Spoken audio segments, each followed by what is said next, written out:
Pay Attention, Carter Jones by Gary D. Schmidt. Chapter 5. The Pitch. Quote, "The pitch is the 22-yard playing field between the wickets on which all the action between the bowler and the batsman must take place." Unquote. That night, my mother went to bed right after supper, and I worked on a one-paragraph description about my room that would show Mrs. Harknett something about myself, not by direct statement, but by connotation. By the time the butler had helped Emily read a story about a bunny looking for a home, and another story about a bunny with golden shoes, and 2 chapters of another story about a bunny named Edward, you get the theme here, right? My floor was covered with balled-up pieces of paper, which the butler saw when Charlie dragged him by my door on the way to showing him her books. I could hear them in her room saying, "Are you fond of E. Nesbit?" And Charlie saying, "Who?" And the butler saying, "We shall stop by the library. Now, about your 11 and 12 times tables." And when the 11 and 12 times tables were finished, Annie dragged the butler by my door on their way to practicing Annie's spelling list of words that started with per, P-R, and the butler looked in at the mounds of balled-up pieces of paper and shook his head.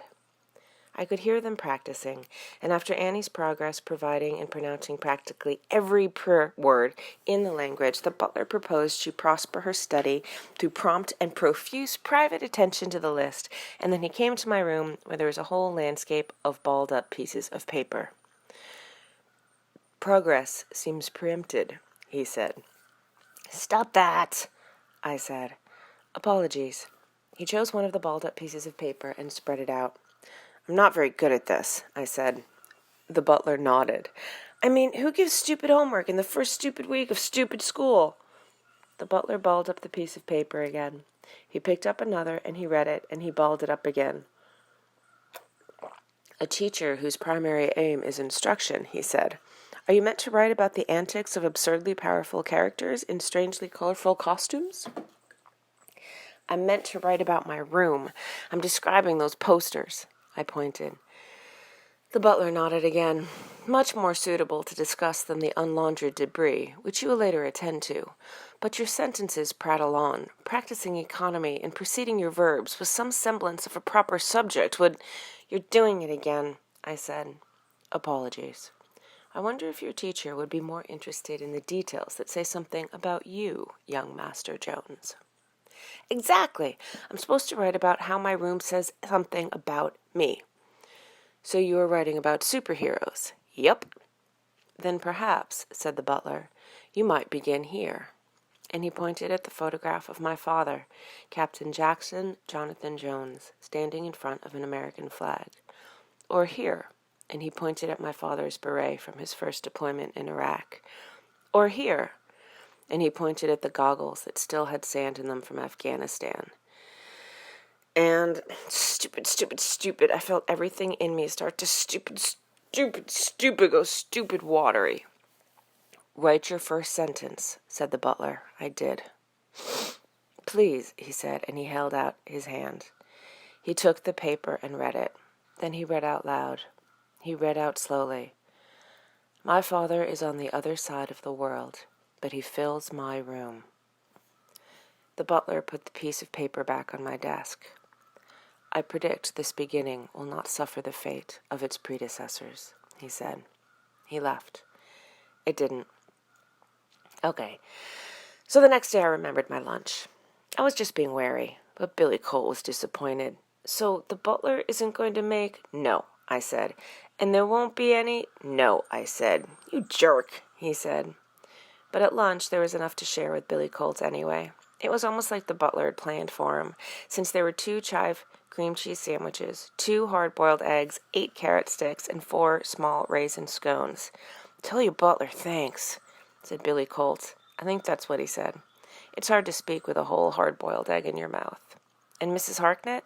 She said my paragraph had plenty of wonderfully evocative connotations. Plenty. She told me I should email it to my father.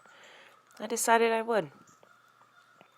On Friday, the butler picked us all up in the eggplant after school, and for the first time my mother wasn't with him. "Your mother," said the butler, "is performing last rites for the Jeep." "What does that mean?" said Amy. "It means the Jeep's dead," said Annie. "Jeeps don't die," said Emily. "Indeed they do not," said the butler, "but they do finish their usefulness. Now, As it is Friday and gone 3 o'clock, I wonder if we might stop for a treat."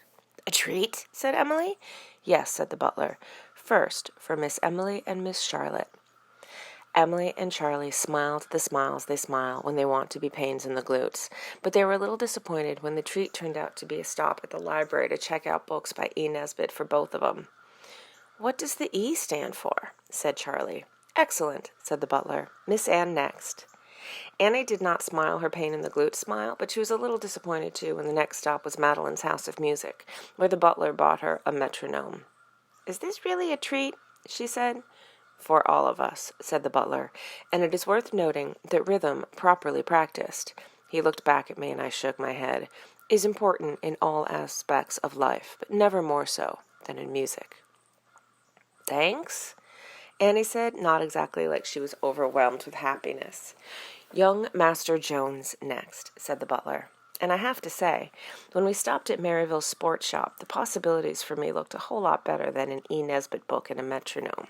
I mean, the words sports shop had lots of wonderfully evocative connotations. The butler told us to wait in the car and he would inquire about the special order he had made. So we waited, and I said to Annie, "Special order? Those words have lots of wonderfully evocative connotations, too."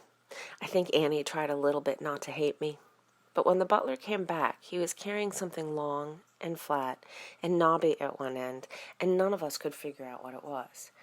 "It is," said the butler, "what most everyone in the world, with the lamentable exception of the citizens of certain less civilized countries, would immediately recognize as a bat."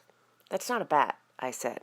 "You see my point, young Master Jones. It is a bat in every part of the world, where elegance is cherished, where communal memory is honored, where mannered people reign." "We're mannered people," I said. "Young Master Jones, last night you immersed your chocolate-glazed chocolate donut in your Coca-Cola." "That's how you eat a chocolate-glazed chocolate donut," I said. "Obviously." "And had I not intervened, you would have inserted the straw in your chocolate-flavored Coca-Cola into your left nostril." Yeah, okay, that was true. He handed me the bat. "You are holding the wrong end, young Master Jones." I turned it around. "Do I take the rope off?" "Twine, and no." I looked at the bat. "Can you play baseball with this?" "Only if you were a savage." "So what game can you play with it?" The butler's eyes almost closed. He began to smile, and he said, as if in a kind of trance, "The most lovely and sportsmanly game that mankind has yet conceived, or ever will conceive." I looked at the bat again. "Sure," I said. "As you will remember, young Master Jones, mockery is the lowest form of discourse. Mockery of cricket, however, is akin to blasphemy, and will not be spoken in my presence." The way he said it, I knew he wasn't kidding. "So what kind of wood is this?" I said, like I cared.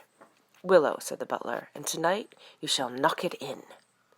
And if you don't know what "knock it in" means, you've obviously never held a new cricket bat and had a butler give you a small bottle of linseed oil and a clean rag, and then rubbed the oil into the wood and rubbed it in and rubbed it in and rubbed it in while he watched, his hands moving to show you how to do it, like you probably did it when he was a kid, like he was probably wanting to do it himself now.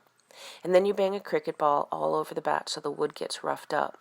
The butler thought it was some big rite or something that I should go through. But you know what? I wasn't thinking of it being a rite. I was thinking how much my brother Courier would have loved this. He would have spilled linseed oil everywhere, but dang, he would have loved it. By the way, after I finished lunch that day, I went to the school library and emailed my paragraph with wonderfully evocative connotations to my father. Then I checked my email on one of the library computers just before we left school. But that's how it is when you're deployed, right? I mean, maybe he didn't get the email, or maybe he was out on a mission, or maybe it was really late at night there, or maybe they were on lockdown or something and the base had gone dark because of an imminent threat. There's a lot of reasons why he might not be able to write back. A ton. End of chapter 5.